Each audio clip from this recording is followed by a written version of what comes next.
नमस्ते बच्चों, आज हम बात करेंगे कक्षा 12 विषय इतिहास अध्याय 5 जिसका नाम है यात्रियों के नजरिए।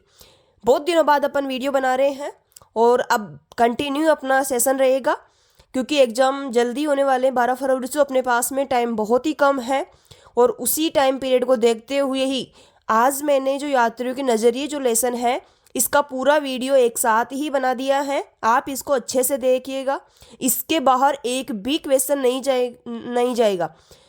ये मैं प्रॉमिस कर रही हूँ कि मैंने बहुत ईजी तरीके से इसमें वीडियो बनाया है, बहुत ईजी लैंग्वेज में आपके लिए तैयार किया है। और इसमें अपन 3 यात्रियों के बारे में बात करेंगे। पहले नंबर पे है अल बरूनी, दूसरे नंबर पे है इब्न बतूता और तीसरे नंबर पे है फ्रांसवा बर्नियर। और कुछ और 3-4 यात्रियों के बारे में अपन बात करेंगे जिनसे क्वेश्चन बार बार पूछे जाते हैं। और साथ ही इससे बनने वाले 4-5 क्वेश्चन भी मैं लास्ट में दूंगी जो आपके 100% एग्जाम में आने की पूरी उसकी संभावना है। चलिए बिना टाइम वेस्ट करे अपन आगे बात करते हैं। यात्रियों के नजरिए लेसन में अपना पहला जो यात्री है वो है अल बरूनी। इसके बारे में अपन पूरी चर्चा करेंगे। इसको अल बिरूनी भी कहते हैं और अल बरूनी भी कहते हैं। चलिए बात करते हैं। इसका पूरा नाम है अबू रेहान अल बरूनी। समय 11वीं शताब्दी में लगभग 1017 ईस्वी के अंदर। इसका जन्म कहाँ होता है? ख्वारिज्म उज्बेकिस्तान में 973 ईस्वी के अंदर। यानी कि जो समय है ना ये भारत में आने का समय है और इसका जन्म ख्वारिज्म उज्बेकिस्तान में हुआ है 973 ईस्वी के अंदर। इसके डायरेक्ट क्वेश्चन पूछा जाएगा आपके कि अल बरूनी का जन्म कब हुआ था? 973 ईस्वी में। और दूसरा क्वेश्चन पूछा जाएगा कि कहाँ पर हुआ था? ख्वारिज्म, और ये कहाँ है? उज्बेकिस्तान के अंदर। पैसा यानी कि इनका जो पैसा था वो कौन कौन सी इनके पास में वो थी? तो इतिहासकार थे, ये दार्शनिक थे, गणितज्ञ थे, खगोल विद्या में निपुण थे। ये इनका प्रमुख पैसा था। अब भारत आने का कारण यानी कि अचानक से ख्वारिज्म पैदा होने के बाद में अल बरूनी भारत कैसे पहुंच जाते हैं तो उसके बारे में अपन चर्चा करते हैं। महमूद गजनवी के अभियानों के साथ में ये भारत आए थे और महमूद गजनवी की जो राजधानी थी वो थी गजनी। लेकिन उद्देश्य था भारत का अध्ययन करना, यानी कि यह है किसी भी तरीके से यहाँ पर कोई युद्ध करने के उपलक्ष्य में ये उद्देश्य से या ऐसे नहीं आया था। इसका उद्देश्य था भारत का भ्रमण करना और भारत का अध्ययन करना। अल बरूनी ने भारत में लगभग 13 साल बिताए थे। ये भी छोटा क्वेश्चन है लेकिन आ सकता है कि कितने साल तक रहे? 13 साल तक। और इसी के साथ में अगर अपन आगे इतिहासकार जो यात्री थे उसके बारे में बात करेंगे तो उसमें मैंने टाइम लिखा है कि कौन यात्री कितने समय तक भारत में रुके थे। ख्वारिज्म से पंजाब तक अपना इसमें पॉइंट है। ख्वारिज्म एक विकसित, आपको पता है कि ख्वारिज्म इसका जन्म हुआ था। आप मेरे को बार बार सुनिएगा ताकि आपको अच्छे से याद हो जाए। और कल या परसों ही आपके मैं नेक्स्ट लेसन का वीडियो डाल दूंगी, तो तब तक आप इसको कंप्लीट कर लीजिएगा। अगर आप इसको कंप्लीट नहीं करेंगे तो आगे वाले वीडियो आपके समझ में नहीं आएंगे। अब ये आपके ऊपर है कि आपको कैसे पढ़ना है, क्योंकि अब लास्ट टाइम आ गया। अगर अभी तक भी अगर आप नहीं पढ़ रहे हो और अभी भी अगर आप पढ़ना स्टार्ट कर देते हो तो भी आपकी बहुत अच्छी परसेंटेज बन सकती है। लेकिन अभी आपके ऊपर डिपेंड है कि आप क्या चाह रहे हैं या क्या करना चाहते हैं। ख्वारिज्म में एक विकसित सांस्कृतिक क्षेत्र था। वहीं से अल बरूनी भारत की ओर बढ़ा। यहीं पर इसका जन्म हुआ था और यहीं से ये भारत की ओर आते हैं। भारत में उसका अनुभव, अब उसने कहाँ कहाँ पर क्या क्या देखा। उसने पंजाब और उत्तर भारत में ज़्यादा समय बिताया। मंदिरों, विद्या केंद्रों और विद्वानों से मिला। भारतीय जीवन को नज़दीक से देखा, यानी कि जो भारतीय समाज थे उनके पास में जाके उन्होंने अच्छे से देखा है कि भारतीय व्यक्ति कैसे हैं या क्या काम करते हैं या कैसे अपना जीवन यापन करते हैं। चलिए आगे बात करते हैं। अल बरूनी भारत को बाहर से नहीं अंदर रहकर समझ रहा था। यानी कि बहुत सारे यात्री ऐसे हैं जो भारत नहीं आते हैं लेकिन यहाँ पर आए हुए लोगों से सुनकर के ही भारत के बारे में अपने यात्रा वृत्तांत लिख देते हैं। लेकिन अल बरूनी भारत के अंदर रह करके, भारत के लोगों के साथ में घुल मिल करके और भारत में रह करके उसको समझ रहा था। अब इसकी पुस्तक का नाम है, ये क्वेश्चन भी बार बार पूछा जाता है कि अल बरूनी की पुस्तक का नाम क्या है? किताब उल हिंद। और इसकी भाषा कौन सी है? तो ये अरबी भाषा में है। भारत पर सबसे ईमानदार किताब है किताब उल हिंद। खास बातें, इसके अंदर खास बातें कौन कौन सी है? यह किसी राजा की तारीफ या निंदा नहीं है। Very very important. अगर क्वेश्चन आते हैं कि किताब उल हिंद की खास बातें क्या है या विशेषताएं, इसी को आप विशेषताएं भी कह सकते हैं। जो खास बातें हैं इसी को आप विशेषताएं भी कर सकते हैं। तो क्या क्या विशेषताएं हैं? यह किसी राजा की तारीफ या निंदा नहीं है, यह भारत का तथ्यात्मक और निष्पक्ष विवरण है। वेरी वेरी इंपॉर्टेंट, यह भारत का तथ्यात्मक और निष्पक्ष विवरण है, यानी कि इसमें किसी के साथ में कोई भेदभाव नहीं किया है। जो भी अल-बरूनी ने देखा है वही इसके अंदर लिखा है। इसमें तुलना की शैली अपनाई गई है, भारतीय विचार व्यस इस्लामी विचार। ये अपने 3 इसमें पॉइंट है, आपको ये याद रखने हैं। अगर आप इतना भी लिख दोगे तो बहुत है। किताब में शामिल विषय, ये मैंने बहुत ही शॉर्ट तरीके से आपके लिए नोट्स तैयार कर दिए हैं। अब अगर आप इनको भी नहीं पढ़ पाओगे तो फिर आप कुछ भी नहीं कर सकते हैं। ये आपके ऊपर डिपेंड है कि आपको क्या करना है। बहुत ही ईजी लैंग्वेज में और आपके लिए बहुत ही अच्छा मैटर तैयार किया है मैंने।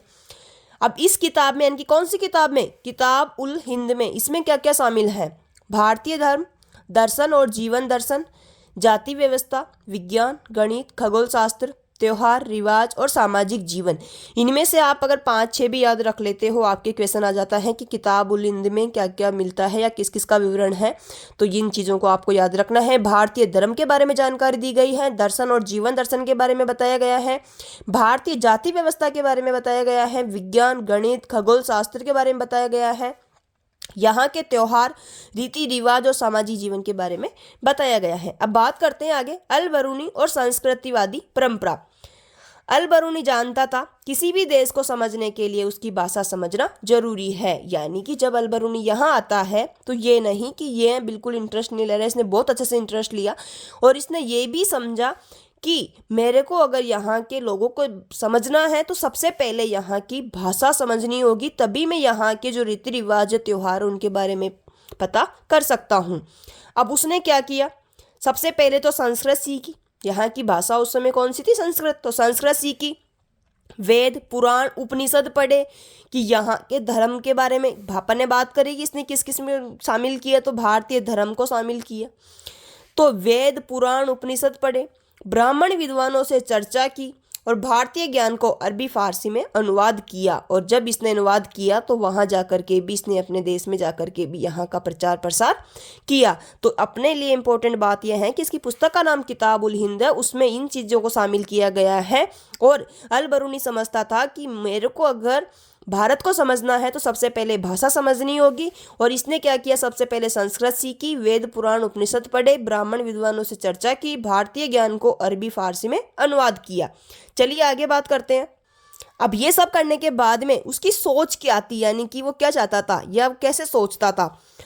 उसने भारतीय ज्ञान को कमतर नहीं समझा। अब अपन इसी के आगे बात करेंगे। फ्रांसवा बर्नियर होते हैं जो कि उसकी सोच ही क्या होती है कि भारत की जलवायु कैसी है, भारत के लोग कैसे हैं, भारत की दास व्यवस्था कैसी है, भारत की जाति व्यवस्था कैसी है। तो उसने यूरोपीय जो वहाँ की व्यवस्था है उसको भारतीय व्यवस्था से तुलना करी। तुलना करने के बाद में उसने भारत को पिछड़ा बताया है और जो यूरोप है जहाँ से वो आए थे तो वहाँ पर उन्होंने बताया है कि ये विकसित है। तो लेकिन इसने ऐसा नहीं किया, इसने भारतीय ज्ञान को कमतर नहीं समझा, भारतीय विज्ञान और दर्शन की प्रशंसा की। इनफैक्ट इसने क्या किया? भारतीय विज्ञान और दर्शन की प्रशंसा की, तर्क और गणित को बहुत उन्नत माना। ये उसकी सोच थी। चला आगे बात करते हैं अपन। अल-बरूनी भारतीय परंपरा का सम्मान करने वाला विदेशी विद्वान था। अब समझने में बाधाएं और उन पर विजय, यानी कि अल-बरूनी जब यहाँ पर आता है तो उसके सामने कौन कौन सी बाधाएं आती है और उन्होंने उसके ऊपर विजय कैसे पाई, उसके बारे में अपन बात करेंगे। सबसे पहले बात करेंगे समस्याएं। ये क्वेश्चन डायरेक्ट आता है कि अल-बरूनी को भारतीय समाज को समझने में कौन कौन सी बाधाएं आती हैं या भारत को समझने में कौन कौन सी बाधाएं आती हैं। तो पहला पॉइंट है भाषा की कठिनाई। संस्कृत जटिल भाषा थी, शब्दों के अर्थ समझना कठिन। अब तक भी अपन संस्कृत को अच्छे तरीके से नहीं समझ पाते हैं, तो वो तो बाहर से आया था तो वो कैसे समझ सकता था? तो उसके लिए संस्कृत एक जटिल भाषा थी और शब्दों के अर्थ को नहीं समझ पा रहा था। सबसे पहली कठिनाई आ गई, भाषा की कठिनाई।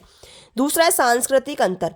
भारतीय और इस्लामी परंपराएं अलग अलग थी, तो ये भी उसके लिए समस्या थी। दोनों आपको कम से कम ये पॉइंट तो याद रखने ही हैं कि अल-बरूनी के सामने कौन कौन सी समस्याएं आती है। तो पहले नंबर पे है भाषा की कठिनाई, दूसरे नंबर पे है सांस्कृतिक अंतर, तीसरा है सामाजिक दूरी। भारतीय समाज विदेशियों को आसानी से स्वीकार नहीं करता था, यानी कि यह निम्न श्रेणी की दृष्टि से या निम्न इंसानों की दृष्टि से विदेशियों को देखते थे। तो इसकी भी मतलब ये समस्या भी उनके सामने आई थी। चौथा है सामाजिक दूरी हो गई, धार्मिक भिन्नता, धर्म के कारण संवाद में बाधा, यानी कि भारतीय लोग अपने धर्म को सर्वश्रेष्ठ मानते थे और अन्य धर्म को नहीं मानते थे, तो ये भी उसके सामने एक समस्या आती है। 4 पॉइंट हो गए हैं, भाषा की कठिनाई, सांस्कृतिक अंतर, सामाजिक दूरी, धार्मिक भिन्नता, ये तो आपको याद रखना ही रखना है। अब ये समस्याएं आ गई, लेकिन समस्या आई तो समस्या के ऊपर विजय भी तो पाने की कोशिश की उन्होंने। अपन कोशिश नहीं करते हैं, अगर अपना क्या है, अपने सामने कोई समस्या आती है तो अपन उसको छोड़ करके आगे बढ़ जाते हैं, लेकिन अलबरूनी ने ऐसा नहीं किया। उसके सामने समस्याएं आती है, समस्याओं का सॉल्यूशन निकालने की भी कोशिश की। तो इन समस्याओं पर विजय कैसे पाई? सबसे पहले तो संस्कृत सीखी, भाषा की कठिनाई थी तो भाषा सीख ली, भारतीय ग्रंथों का अध्ययन किया, ये सांस्कृतिक अंतर आ रहे थे तो भारतीय जो ग्रंथ थे उसका अध्ययन किया, तुलना की विधि अपनाई, यानी कि उसने यहाँ के समाज की वहाँ से समाज की तुलना करी, तो ये भी खत्म हो गई। व्यक्तिगत राय कम दी, तथ्य ज़्यादा लिखे, यानी कि उसने सीखने की कोशिश की है, अपनी राय देने की कोशिश नहीं की है। इसीलिए अलबरूनी का अध्ययन विश्वसनीय और गहन माना जाता है। वेरी वेरी इंपॉर्टेंट है, अलबरूनी का अध्ययन विश्वसनीय और गहन माना जाता है। चलिए आगे बात करते हैं। अलबरूनी का जाति व्यवस्था का विवरण। अलबरूनी ने जाति व्यवस्था को बहुत ध्यान से समझा और लिखा। अब उसने क्या देखा? समाज 4 वर्णों में बटा था, यानी कि अलबरूनी ने देखा कि यहाँ का समाज कितने वर्गों में बटा हुआ था? 4 वर्गों में बटा हुआ था। कौन कौन से? ब्राह्मण, क्षत्रिय, वैश्य और शूद्र। ब्राह्मण का कार्य था ज्ञान और पूजा करना, क्षत्रिय का कार्य था शासन और युद्ध करना, वैश्य का कार्य था व्यापार करना, शूद्र का कार्य था सेवा कार्य करना। इन सभी की तीनों की सेवा करना, ये अपन ने पहले भी बात कर ली है। अब इन्होंने आलोचना की, यानी कि ये तो उन्होंने देखा, देखने के बाद में आलोचना की। इन्होंने बताया है कि जातियों में ऊंच नीच थी, यानी कि अलबरूनी ने बताया है कि जो यहाँ की जातियां थी उसमें ऊंच नीच का भेदभाव होता था, सामाजिक गतिशीलता नहीं थी और विदेशियों को नीचा समझा जाता था। ये उसने आलोचना की है यहाँ के समाज के बारे में। निष्कर्ष के बारे में देखते हैं। अलबरूनी ने भारत का अध्ययन एक निष्पक्ष विद्वान के रूप में किया। उसकी पुस्तक किताब उल हिंद भारतीय समाज, धर्म, विज्ञान और जाति व्यवस्था का विस्तृत वर्णन करती है। भाषा और सांस्कृतिक बाधाओं के बावजूद उसका अध्ययन गहरा और विश्वसनीय है। ये अपन ने बात कर ली कौन कौन सी बाधाएं आई थी, बाधाओं के ऊपर उन्होंने विजय कैसे हासिल की थी। इसीलिए अलबरूनी को भारत को समझने वाला सबसे महत्वपूर्ण विदेशी लेखक माना जाता है। यह अपन ने अलबरूनी की बात कर ली है। अब आगे अपन नेक्स्ट यात्री की बात करेंगे जिसका नाम है इब्न बतूता। इब्न बतूता का जन्म कब होता है? 1304 ईस्वी में होता है। कहाँ पर होता है? मोरक्को, अफ्रीका के अंदर होता है। यह एक प्रसिद्ध मुस्लिम यात्री, विद्वान और काजी थे। लगभग 30 वर्षों तक यात्राएं की थी। इन्होंने कितने वर्षों तक यात्राएं की है? 30 वर्षों तक, लेकिन भारत के अंदर नहीं की है, सभी जगह घूम घूम कर 30 वर्षों तक इन्होंने यात्राएं की है। अफ्रीका, अरब, ईरान, भारत, चीन, दक्षिण पूर्व एशिया तक पहुंचे। यह भारत में मोहम्मद बिन तुगलक के समय आए थे। ये भी क्वेश्चन आता है कि इब्न बतूता भारत में किसके समय में आते हैं? मोहम्मद बिन तुगलक के समय। इन्होंने दिल्ली में, यानी कि मोहम्मद बिन तुगलक ने दिल्ली में किसको? इब्न बतूता को काजी यानी कि न्यायाधीश के पद पर नियुक्त किया था। यानी कि मोहम्मद बिन तुगलक के समय में इब्न बतूता आता है और मोहम्मद बिन तुगलक ने, इसको कह सकते हैं आप MBT, मोहम्मद बिन तुगलक MBT के समय आता है और मोहम्मद बिन तुगलक ने ही इब्न बतूता को दिल्ली के काजी के पद पर नियुक्त किया था। चलिए आगे बात करते हैं यात्रा वृत्तांत। इसकी पुस्तक का नाम क्या है? रिहला, और ये भी कौन सी भाषा में है? अरबी भाषा में। इसमें उन्होंने समाज, संस्कृति, खान पान, बाजार, महिलाओं, शासन व्यवस्था का विवरण दिया। अपन ने बात करी थी अलबरूनी की पुस्तक का नाम किताब उल हिंद था और उसमें किस किस का वर्णन किया गया था, तो वैसे ही इब्न बतूता की पुस्तक का नाम रिहला है और इसके अंदर किस किस का वर्णन किया गया है? समाज, संस्कृति, खान पान, बाजार, महिलाओं, शासन व्यवस्था का विवरण दिया। जिज्ञासाओं का उपभोग। इब्न बतूता नई नई चीज़ों को देखकर आश्चर्य, रुचि और आनंद लेते थे, यानी कि जो भी नई चीज़ दिखती थी तो उसके साथ में अच्छे से एंजॉय करते थे और उसको अपनी बुक में लिखते थे। बाद में वहाँ जाके लिखा था उन्होंने बुक। तो वह केवल देखते नहीं थे बल्कि समझते और लिखते भी थे। भारत को लेकर जिज्ञासा। भारत उन्हें अद्भुत और विचित्र लगा। यहाँ की जलवायु, भोजन, लोगों की आदतें उन्हें अलग लगी। यानी कि वैसे यहाँ खाना खाने के बाद में लोग पान खाते थे तो उनको बहुत ही अजीब लगता था। नारियल के बारे में भी उन्होंने चर्चा करी है। तो ये उसकी जिज्ञासा थी कि भारत में कुछ भी अलग दिखता तो वो उसको अच्छे से एंजॉय के साथ में, रुचि के साथ में, आनंद लेते हुए देखते थे और समझते थे और लिखते थे।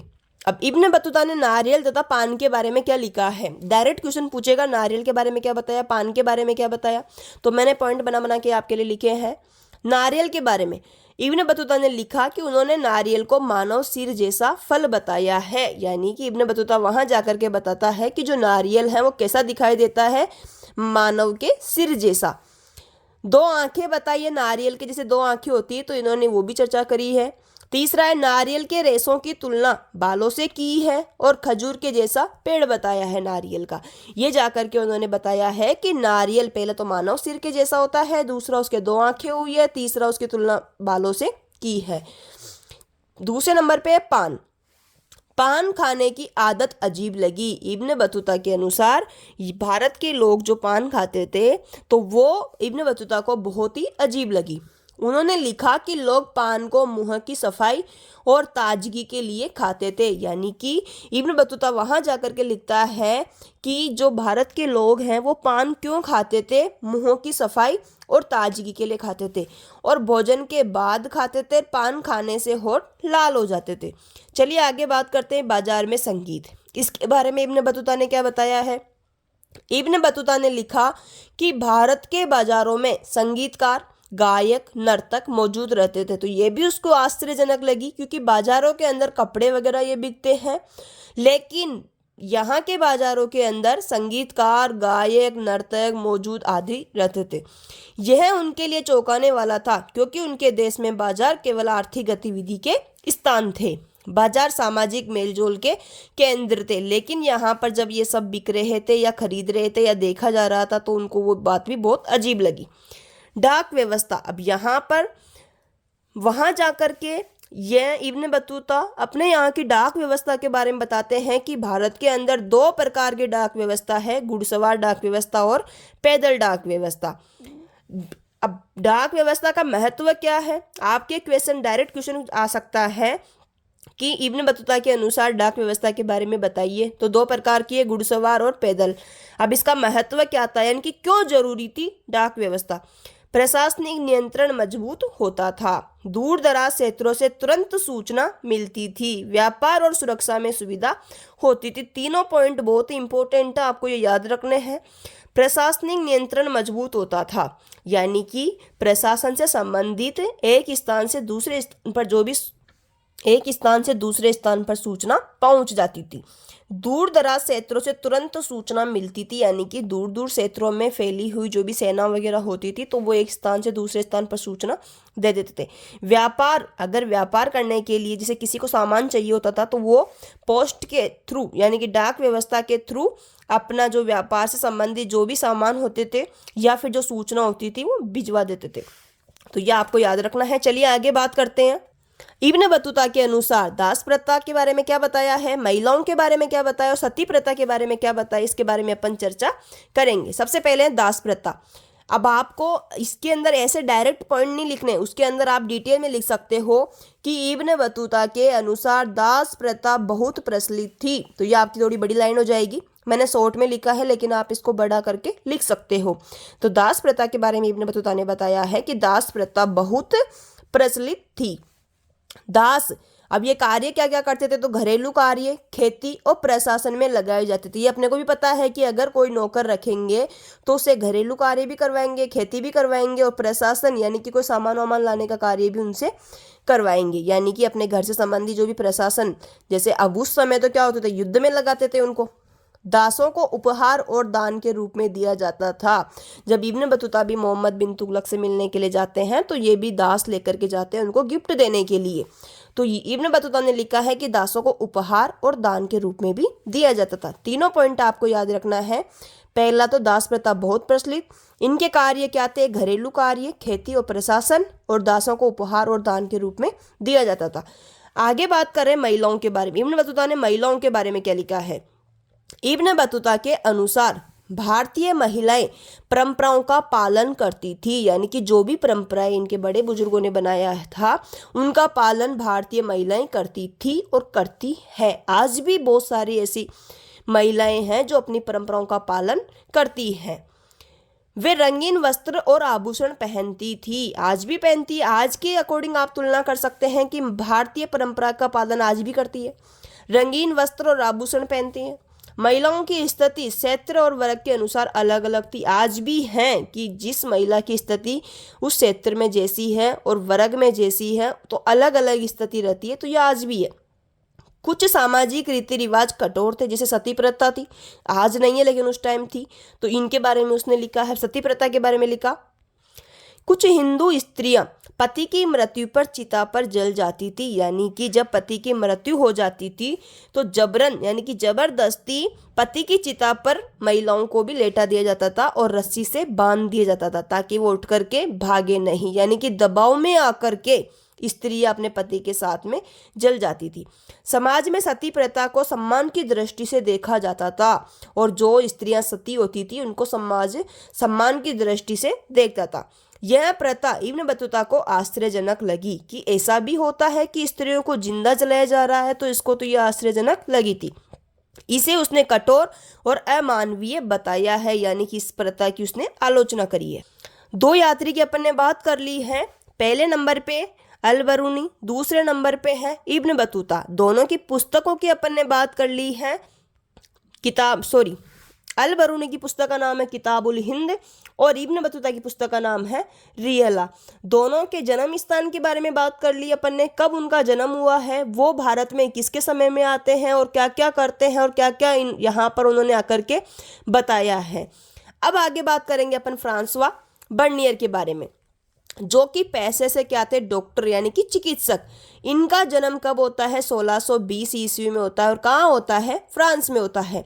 यह भारत आया कब, 1656 में। 1656 से 1668 तक 12 वर्ष तक ये भारत में रहता है। और बात करें इसकी पुस्तक का नाम, तो पुस्तक का नाम है travels in the Mughal empire. François Bernier की पुस्तक का नाम क्या है, travels in the Mughal empire. अब इन्होंने तुलना करी है पूर्व और पश्चिम की तुलना। बर्नियर के अनुसार यूरोप विकसित है और भारत पिछड़ा हुआ है। बर्नियर जहां भी जाता भारत की तुलना यूरोप से करने लगता, यानी कि बर्नियर जहाँ जहाँ भी जाकर के घूमता था तो वो उसकी तुलना यूरोप से करता था। जैसे कि यहाँ की मिट्टी दूषित है, यहाँ की जलवायु खराब है, यहाँ के व्यक्ति खराब है, तो हर चीज़ की तुलना वो यूरोप से करता और भारत को पिछड़ा बताता और यूरोप को विकसित। अब उसे यूरोप की निजी ज़मीन, यानी कि यूरोप के व्यक्तियों के पास में अपनी खुद की निजी ज़मीन होती थी, कानून होता था और आज़ादी होती थी, तो यह बहुत अच्छी लगती थी। और जब वह भारत को देखता तो उसे सब कुछ उल्टा लगता था।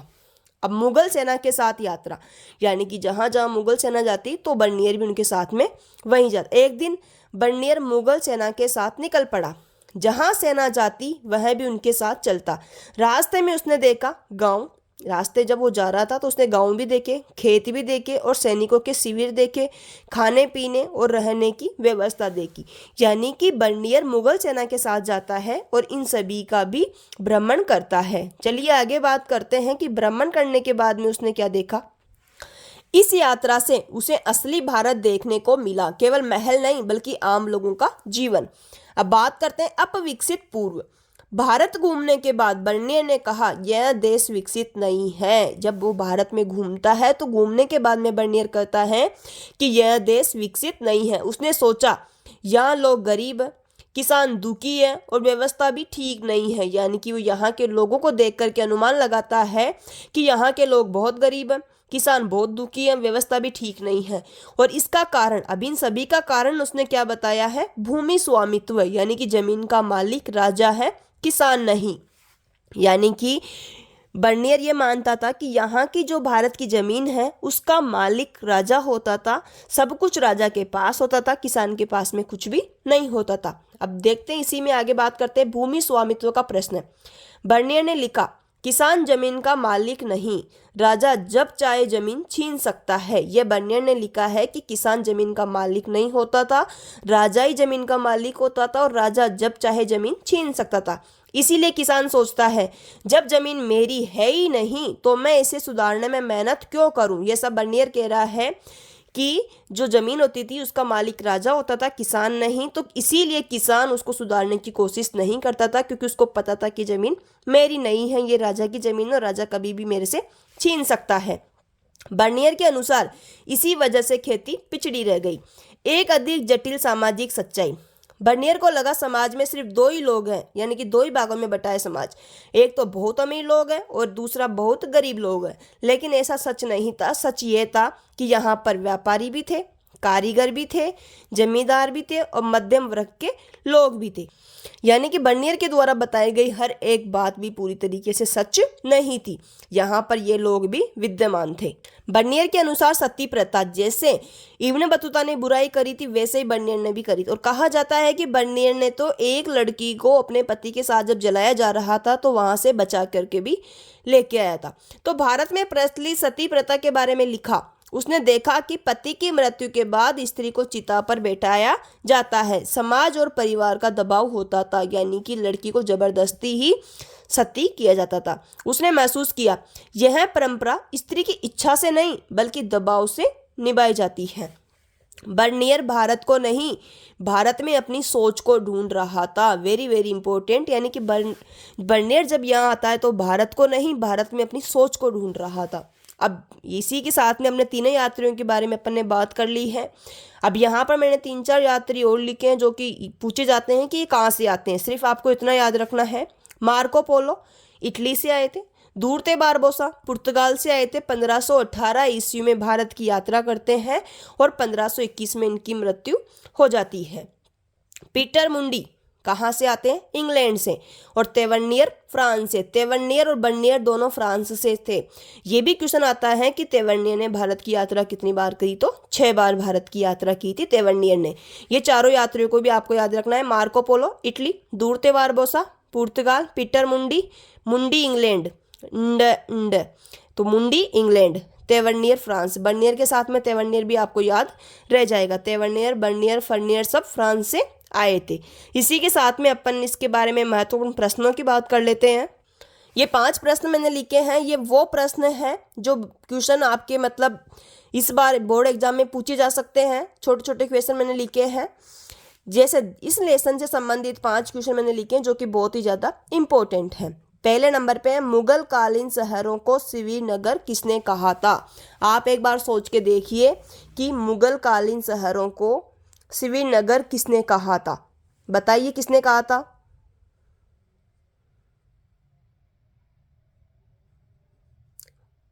बर्नियर ने, फ्रांसवा बर्नियर ने। मुगल कालीन शहरों को श्रीनगर किसने कहा? बर्नियर ने। इतना भी लिख दोगे तो भी काफ़ी है। बर्नियर ने कौन सी प्रथा को विस्तृत विवरण के लिए चुना था? इन्होंने एक ही प्रथा के अपन ने भी बात करी थी, सती प्रथा, तो ये आ गई सती प्रथा। बर्नियर ने कौन सी प्रथा को विस्तृत विवरण के लिए चुना था? सती प्रथा को। आगे वाला प्रश्न अपना, किन्हीं 4 भाषाओं का नाम बताइए जिनका अल बरूनी को अच्छा ज्ञान था। एक बार आप सोच के देखिए कि कौन कौन सी भाषा हो सकती है। आपको इतना पता है कि इनकी जो किताब है वो कौन सी भाषा में है? अरबी, तो अरबी का तो इनको होगा ही। आपको ये भी पता है कि इन्होंने कौन सी भाषा सीखी थी यहाँ आकर के? संस्कृत। 2 भाषा तो आपको वैसे याद हो गई है। अरबी के साथ में आप फारसी भी याद कर लीजिए, फारसी भाषा का भी इनको अच्छा ज्ञान था। अरबी के साथ फारसी वैसे याद हो ही जाती है सभी को। और हिब्रू भाषा 4थे नंबर पे है, हिब्रू भाषा। तो इनको 4 भाषाओं का अच्छा ज्ञान था, अरबी, फारसी, संस्कृत, हिब्रू। अब very very important question, Tarabad क्या था? एक बार आप सोच के देखिए कि आपको आता है क्वेश्चन। ताराबाद किसे कहते हैं? तो ताराबाद आपको सिर्फ इतना याद रखना है कि जो दौलताबाद शहर था, तो दौलताबाद में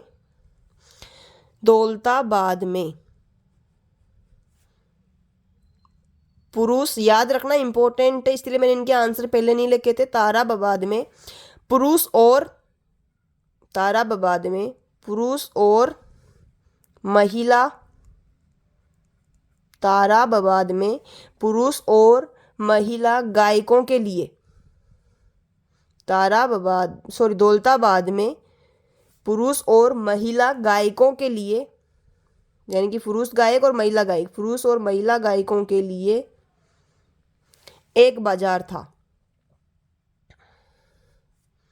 एक बाजार था और उसे ही क्या कहते थे?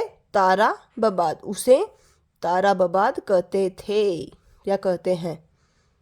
ताराबाद कहते हैं।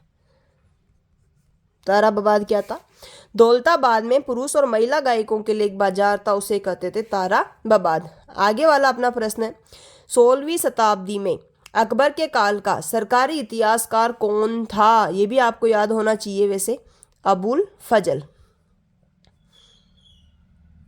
अबुल फजल।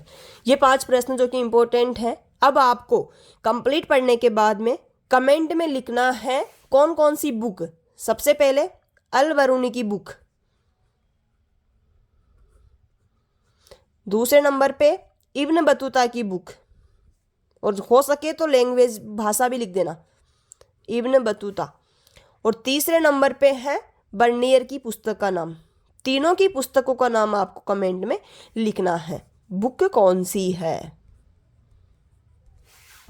Thank you.